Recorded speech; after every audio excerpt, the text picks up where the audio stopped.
Então, continuando. As figuras de construção e as figuras de pensamento. Primeiro nós vamos relembrar o que é conotação e denotação. Denotação é o sentido do dicionário, é o sentido real da palavra. Lembra lá na figura, na função da linguagem metalinguística? Então, o uso é denotativo, porque é o sentido real, é a definição de algo. E a conotação nós já usamos na função poética, que é o sentido figurado, ok? Então, denotação é o sentido real e conotação é a metáfora, é o sentido figurado. Aí nós temos a catacrese. O que seria uma catacrese? É aquelas partes de humano em seres inanimados. Pé de cadeira, asa da xícara. Comparação. O nome já diz, compara algo com algo. Você é linda como uma flor. Então eu estou comparando uma característica que eu estou dando para você com uma flor. A metonímia. Metonímia é quando nós trocamos o continente pelo conteúdo, o autor pela obra. Você toma um copo d'água ou você toma a água que está no copo, perdão. Você come a comida que está no prato ou você come o prato de comida.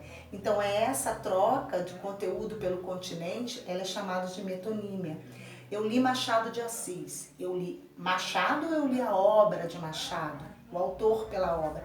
Isso se chama metonímia. Sinestesia é a mistura dos sentidos. O cheiro doce do seu perfume, ou seja, cheiro, olfato, doce, paladar. Então, essa mistura dos sentidos, chamado de sinestesia. Perífrase. Perífrase são atributos que nós damos a alguém ou a lugares. Quando eu falo para vocês a capital do mergulho, eu me refiro a quem? Arraial do Cabo. Rainha dos Baixinhos, Xuxa. Cidade Luz, Paris. Então, esses atributos que nós damos a algo ou alguém é chamado de perífrase ou antonomásia.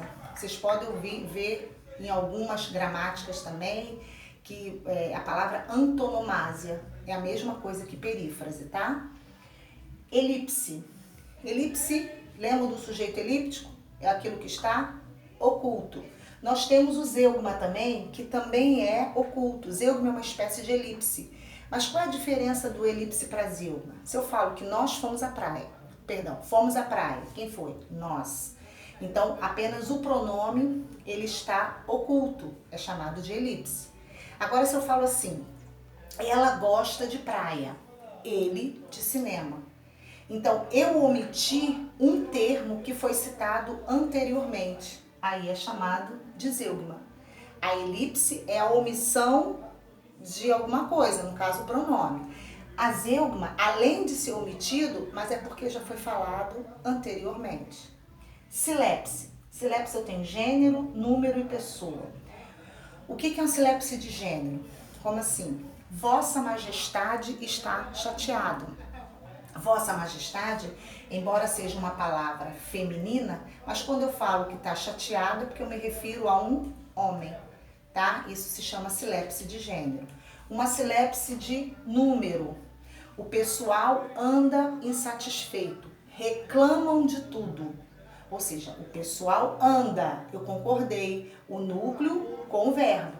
Mas quando eu falo que reclamam de tudo, eu pus o verbo no plural porque esse pessoal se refere a mais de uma pessoa. Então, esse tipo de oração é chamado de silepse de número e silepse de pessoa. Os cabistas somos todos alegres. Ora, os cabistas são alegres, correto? Mas no momento em que eu coloquei o verbo na primeira pessoa, é porque eu me incluí como cabista também. Então, além de eu falar do cabista, eu estou incluída. Por isso que o verbo foi colocado em primeira pessoa. Então, os cabistas somos todos alegres. Eu faço parte. Logo, o verbo foi para a primeira pessoa do plural também. Ok? Se chama silepse de pessoa. Polissíndeto e assíndeto. Nós vamos lembrar das orações coordenadas, sindéticas e assindéticas. Sindéticas são aquelas que têm síndeto, tem conjunção. E a assindética não tem conjunção, ok? Então, o polissíndeto, poli, muitos, São várias conjunções na oração. E assíndeto é que não tem conjunção nenhuma na oração. Inversão, sujeito e predicado, é a ordem direta. Do momento em que eu boto o predicado primeiro do que o sujeito, eu chamo de ordem inversa. Aí ela é considerada uma inversão. E o pleonasmo é aquele famoso, né, que todo mundo conhece, chamado a redundância, o pleonasmo vicioso, subir para cima, descer para baixo, ok? Chama o pleonasmo. Depois nós passamos para as figuras de pensamento. A antítese, que é o antônimo, são palavras de sentidos opostos, bem, mal, triste, alegre, né? Noite, dia. O paradoxo, que é uma contradição absurda. Eu sempre dou o exemplo do rabo de cavalo, que geralmente o rabo de cavalo, ele quando cresce, né? Quando a gente tem um sentido de crescer, a gente imagina para cima e ele cresce para baixo. É igual ferida que dói e não se sente. Ora, uma ferida que dói e você não vai sentir. Então essa contradição absurda é chamada de paradoxo. O eufemismo é a sutileza. Partiu dessa para melhor, para não dizer logo na lata que morreu, né? Então quando nós utilizamos palavras mais delicadas para falar a verdade. Ironia, o nome já diz. Ironia, quando numa frase, num termo, você sente um ar irônico sobre alguma coisa. Hipérbole já é o exagero.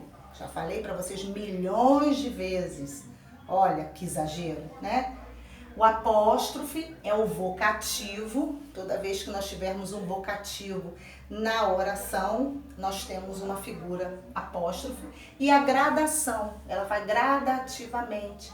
É um termo que vai subindo, ou seja, vai em ordem crescente ou em ordem decrescente. Algumas ações que você vai subindo até chegar ao topo, ou você já está no topo e vai fazendo até descer. Então, essa forma gradativa é chamada de gradação. Então, meus amores, espero ter contribuído um pouquinho para vocês, ter relembrado, para que vocês consigam fazer a atividade corretamente, tá bom?